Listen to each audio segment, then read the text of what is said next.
Alors on le rappelle, Jérémy Ritz est avec nous depuis le début de cette émission, vice-champion de France 2017, troisième en 2019, sixième en ce moment.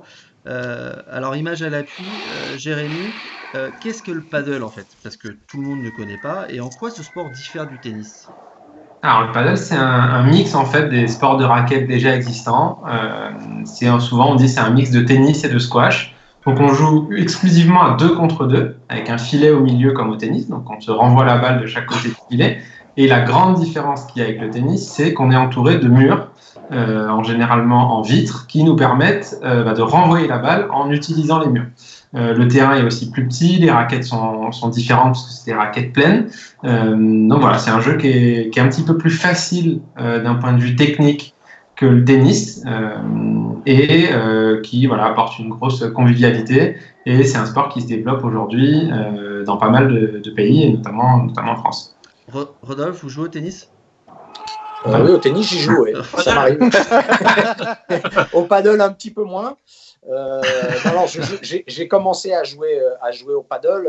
Après, j'avoue que le temps que je consacre, je préfère à l'heure actuelle le consacrer encore au tennis pour essayer d'être compétitif, encore même à mon âge. Par contre, jouer au paddle, à chaque fois, c'est extrêmement ludique. Et il y a tous les joueurs qui ont un tout petit niveau de tennis, ils s'amusent tout de suite au paddle. C'est quelque chose qui est vraiment très ludique. Et un pays comme l'Espagne, aujourd'hui, vous avez plus de pratiquants au paddle qu'au tennis. Donc, c'est un sport qui est en pleine expansion. Et j'avoue qu'on se fait de temps en temps, entre copains, anciens joueurs, quelques petites parties de paddle qui valent quand même le détour, hein. Pas par le niveau, mais plutôt par la rigolade. Exactement. Florent? Moi, je joue pas du tout, non. Au paddle, j'ai peur que ça soit trop physique pour moi. Déjà que le squash, t'es trop bas sur les jambes, après j'ai mal à la hanche. Bon, le paddle, je suis un peu plus haut, mais ça va. Si tu sais pas jouer un minimum au tennis, les gens, ce qu'ils me disent, c'est qu'on s'embête. Alors qu'au paddle, tout de suite, sans jouer extraordinairement bien, tu arrives à trouver ce côté beaucoup plus jeu, et même pour des débutants et tout. Mais c'est vrai que j'aimerais bien taper un peu la balle une fois ou deux pour voir aussi ce que c'est.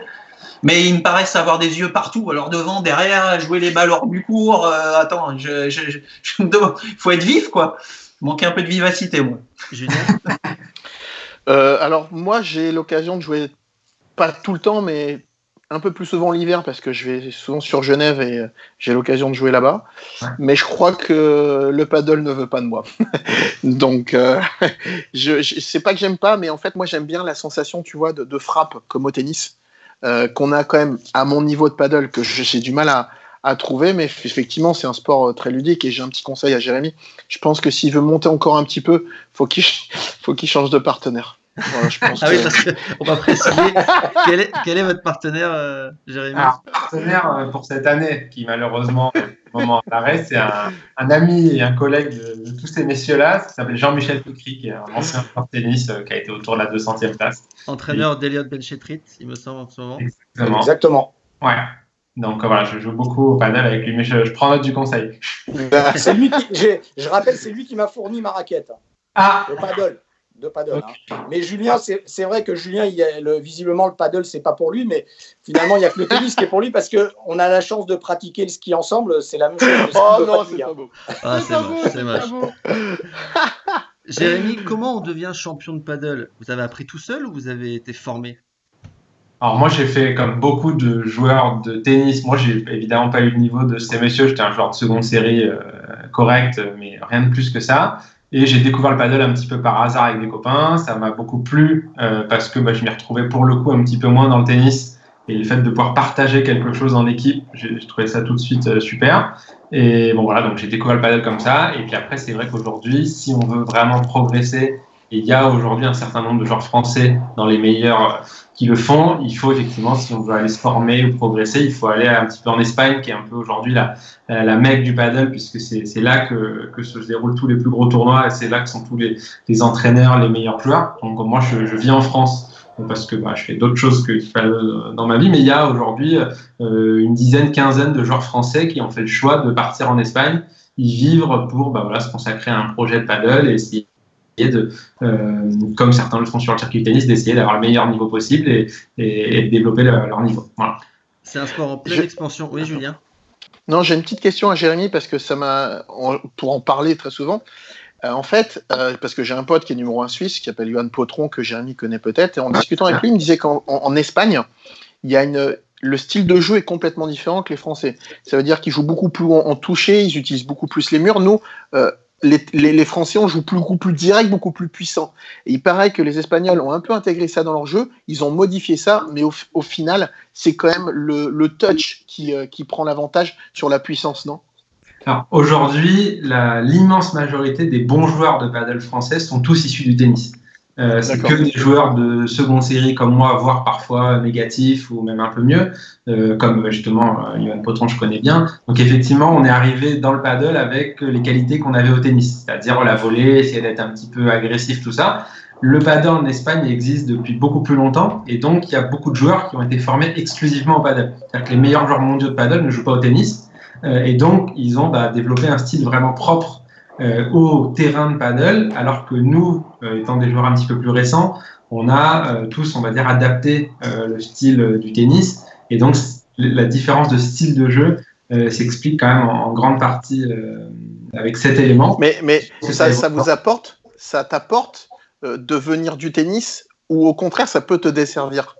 Ça apporte énormément puisque quelqu'un qui vient du tennis a forcément des capacités de balle, de raquette que quelqu'un qui n'a pas joué au tennis ou qui a même joué à d'autres sports de raquette n'a pas. Après, effectivement, quand on veut progresser, il y a un moment où il faut un petit peu désapprendre, c'est-à-dire le réflexe d'aller faire une demi-volée parce qu'on a l'impression qu'on sait bien le faire. Au final, on va vite se rendre compte que si on la laisse passer et qu'on la joue avec le mur, on va avoir une balle beaucoup plus facile. Donc, il faut passer un petit peu par cette étape-là, désapprendre son tennis pour essayer d'apprendre un petit peu le paddle. Et d'ailleurs, il y a aujourd'hui quand même beaucoup de joueurs de tennis ou retraités ou même encore en activité très connus qui jouent vraiment très régulièrement. Moi, j'ai joué régulièrement avec Arnaud Clément, avec Arnaud Di Pasquale. J'ai joué avec même d'autres joueurs de tennis il y a un joueur comme David Goffin qui est à Monaco qui joue énormément. Je joue souvent avec Adrian Manarino. Il y a quand même des joueuses aussi. Alors, la numéro 1 mondiale, pour le coup, vous allez bien la connaître, la numéro 1 mondiale de paddle, c'est une joueuse qui était 30e ou 40e mondiale de tennis, s'appelle Marta Marrero. Oui, très bien. Assez jeune. Alors, je ne sais pas l'âge exact, mais avant la trentaine, qui est espagnole, évidemment, et qui s'est mise au paddle avec ses qualités de tennis, et qui, du coup, aujourd'hui, est la meilleure joueuse de paddle mondiale. Après, comme je vous dis, on a l'exemple d'Alix Colombon, qui a été autour de 400e, 500e mondiale, qui est une joueuse qui s'est mise énormément au paddle, et qui très vite, grâce à ses qualités de tennis, a eu accès à un niveau qui est quand même élevé aujourd'hui. Donc en général, plus on a été fort au tennis, plus on part quand même avec une bonne base. Ouais. Okay. C'est un sport en pleine expansion avec plus de 350 clubs en France, presque 800 terrains. On parle aussi de 50 000 pratiquants en France. Je ne sais pas si les chiffres sont encore d'actualité. Et Eric Clabat sur Facebook vous pose une question. Quel est votre regard sur l'évolution du paddle en France ? Alors pour être plus précis, les chiffres montrent un net développement à partir de 2016. Vous confirmez, Jérémy ? Oui, alors 2016, ça correspond à l'année où la Fédération française de tennis a récupéré le paddle. Donc effectivement, c'est un moment où il y a eu des moyens mis en place pour développer le paddle, l'organisation de compétitions, un circuit Made in FFT, des championnats de France. Voilà. Donc ça, c'est aussi des subventions pour créer des terrains. C'est quelque chose qui a évidemment accéléré énormément le développement du paddle. Les chiffres, ils sont à peu près justes. Alors, ils sont toujours un petit peu durs à calculer parce qu'aujourd'hui, il n'y a pas de licence paddle. Quelqu'un qui est joueur de tennis a une licence de la FFT, mais un joueur de paddle a aussi une licence FFT. Donc, les chiffres sont toujours un petit peu durs à mesurer précisément, mais c'est vrai qu'on voit de plus en plus de terrains. Il y a dans les clubs de tennis, et là, messieurs vont le savoir encore mieux que moi, il y a quand même beaucoup de clubs qui maintenant, en tant qu'activité complémentaire, ajoutent 1, 2 ou plusieurs terrains de paddle. Et puis, il y a à côté de ça aussi des structures privées dédiées au paddle qui se lancent. Mais voilà, de plus en plus, dans les clubs de tennis, il y a des paddles. Et c'est utilisé un petit peu, justement, ce qu'on disait tout à l'heure, pour retrouver un petit peu du lien social, la convivialité, qui, dans des clubs de tennis, aujourd'hui, sur les peut-être 5, 10, 15 dernières années, ont peut-être eu tendance à se perdre un petit peu. Et peut-être que le paddle peut essayer de relancer certains clubs par ce biais-là. Je pense que c'est ce que les gens recherchent.